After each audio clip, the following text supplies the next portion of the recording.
but it seems as if the players are coming through. You can hear the vibe. We can actually see Stuart Baxter there. We can actually see players coming in, and we're going to try and grab you a quick interview. As you can see, everybody is trying to hug these players, trying to get in with them. After exactly what they've done in terms of qualification, why not? And this is the electric feeling we're having right now.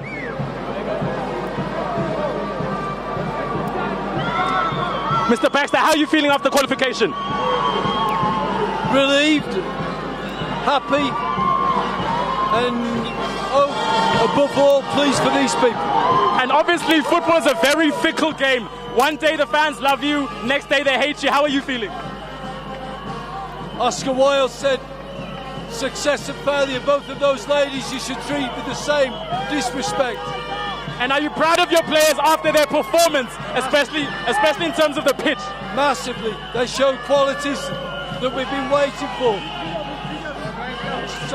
How far can we go in the AFCON? Let's wait and see.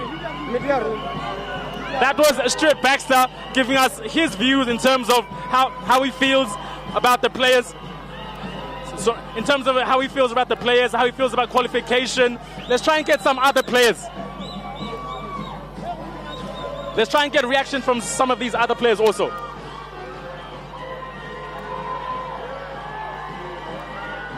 Now, as you can hear, this is what it sounds like right now. Everybody is feeling these players. Everybody's loving them. You can hear the sound.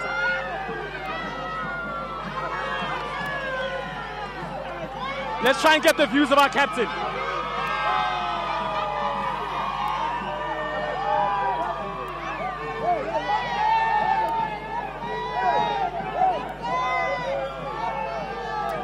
As you can see, the fans here hugging their Bafana captain, also known as Tyson Atlatwa. Let's try and get his views about how he feels. How are you feeling after qualification? I'm actually happy to be able to qualify for AFCON. 100%. Now, in terms of the actual AFCON, how far can Bafana go into the tournament? This is the first challenge that we needed to climb. Now there's another mountain, which is to do well in the AFCON. 100%. In terms of pride, actually getting to another tournament in terms of qualification, difficult circumstances, bad pitch, bad referees, bad opponents. How are you feeling in terms of pride? Yeah, for sure. We knew that we needed to protect our pride. We knew that also it needed to be difficult. Yeah. Thanks for your comments. Thank you, Dom.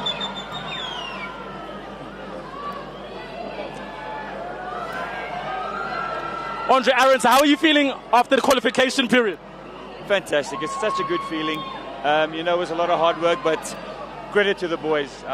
They put it all in the hard work, and it's just great that we can play on the African continent again in a big tournament like the African Cup of Nations. But it's all down to the guys. They were superb this entire time that we spent together, and they deserve it. They absolutely deserve it. And they deserve it for themselves and for the nation. And how are you feeling as a goalkeeper coach, especially as a goalkeeper coach? You've seen some great performances from Darren Keat, basically saved us in terms of the incredible saves he made. How are you feeling? Darren was fantastic on the night for us. He's a top-class goalkeeper, but so are Ronman, and of course, and Bruce as well. They've come to the camp and they've worked so hard, all three of them. They've pushed each other tremendously well, and that's why, for me, Darren Keat has had such a great game, because it was representing a cause for us. And from the first whistle, Darren was always going to be big for the team. And what does that speak to in terms of player resources, where your number one keeper, Itumeleng Khune, is out? You can draw on all these other reserve keepers in inverted commas, and they actually step up and perform. Yeah, when Ito's not around, he leaves a big gap in the team. There's no question about that. His ability, his experience always comes through. But it's testament to the quality that we've got in the goalkeeping department. And Darren, Ronman, of course, and Bruce have come through and they've shown that. And like I say, I've been very proud to work with them. They've worked so hard this whole week, pushing each other. And that's why they give the performances they do. 100%. We appreciate your time. Thank you. Well, guys, here's the man of the moment. His name is Darren Keat. Obviously, a lot of criticism coming in. Itumeleng Khune was what the fans wanted. You delivered a sterling performance. How are you feeling on a personal level? I mean, it doesn't bother me too much. We're just happy we got the result we wanted, and we qualified, and that's the most important. And obviously, you made some incredible saves in that match. I mean, what was it like in the dressing room in terms of your teammates congratulating you after the match?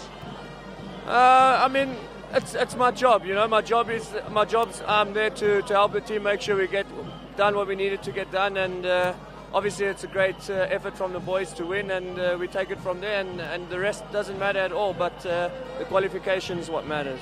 And just speak to us about the competition in terms of the goalkeepers, because you've got a lot of top goalkeepers in South Africa, all pushing for that #1 spot. Just talk to us in terms of that. Well, we're all there to play, you know. We all want to play, we all want to be there when we need to be there, and whoever can help the team must help the team. Obviously, the coach will decide who's needed for the day, and we just got to all be ready. And yeah, that's how we work together. And just talk to our viewers about the team spirit in the camp right now. It's been good. I mean, obviously you can see it's good energy around us arriving back from Tunisia, and inside the camp it's been very positive. You know, we've kept a positive attitude despite the negativity that we get, but you know, we don't care about the negativity. We look at the positive side, and we produce positive results. And just in terms of being a football player, one day the fans love you, the next day they hate you, criticizing you, loving you. How does that feel on a day-to-day basis? No, I mean, we get used to it, you know. That's part of life, that's part of our job, and that's why we're in it. You know, if you don't want to deal with it, then it's not a job you need to be in, but you got to deal with it on a daily basis, and we're fine with it. And let me just put you on the spot then. In terms of the actual AFCON tournament in Egypt, how far are we going to go in terms of your perspective? How far can we go? You guys ask me this question all the time. I don't care at the moment how far we go.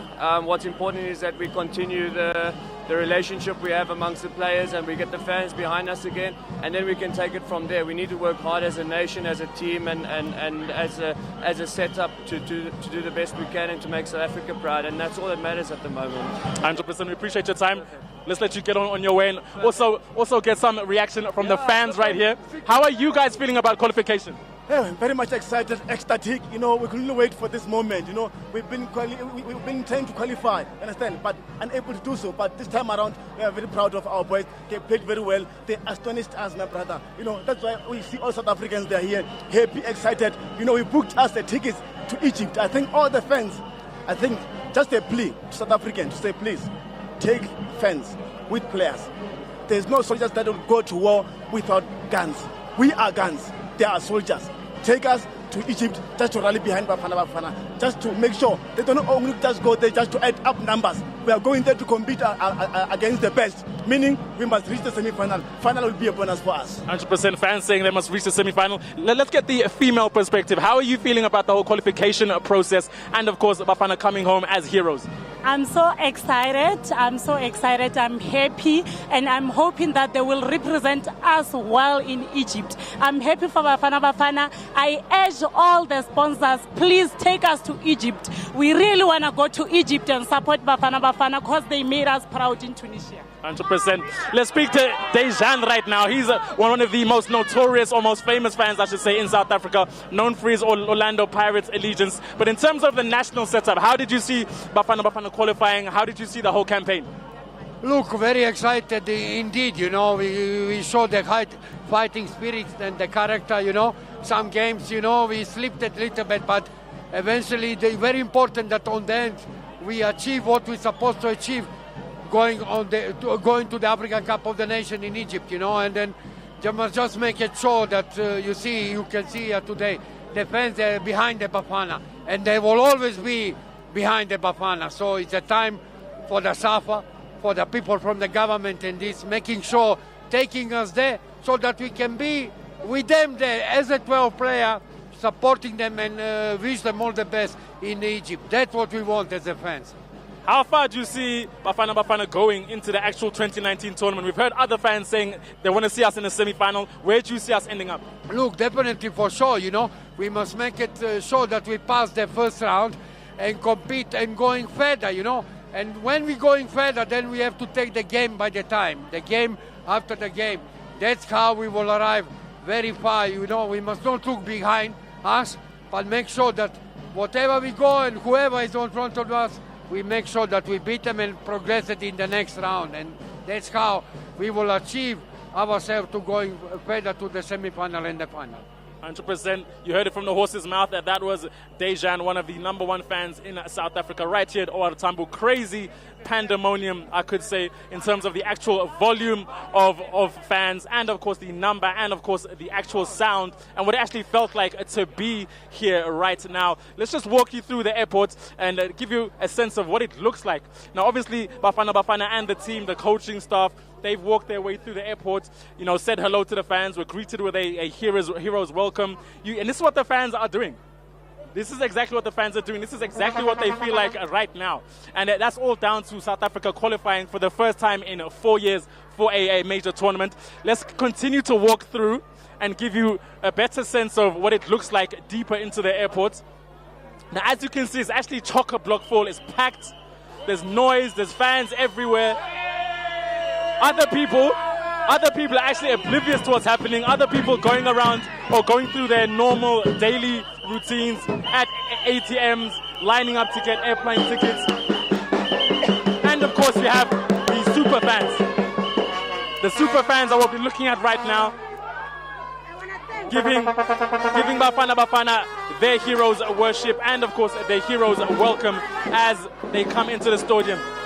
We're going to go into the actual media center and show you what it looks like on the inside. It's even hard to pass through as we try and make our way through to the media center where Stuart Baxter and of course Safa will be holding a press briefing to tell us exactly what qualification means for the team and for the country. And indeed, they'll be fielding questions in terms of how far South Africa can go into the tournament. Let's actually take a look at these pictures.